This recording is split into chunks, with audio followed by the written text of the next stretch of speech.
Imagine a bustling London neighborhood in 1814 when a massive vat at the brewery burst, unleashing 1.4 million liters of beer into the streets.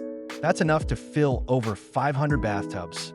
As the dark, frothy wave surged through the streets, it demolished homes and swept away unsuspecting locals. Surprisingly, no one died, but the chaos led to a wild, beer-fueled frenzy. People rushed to fill their mugs, celebrating what would become known as the London Beer Flood.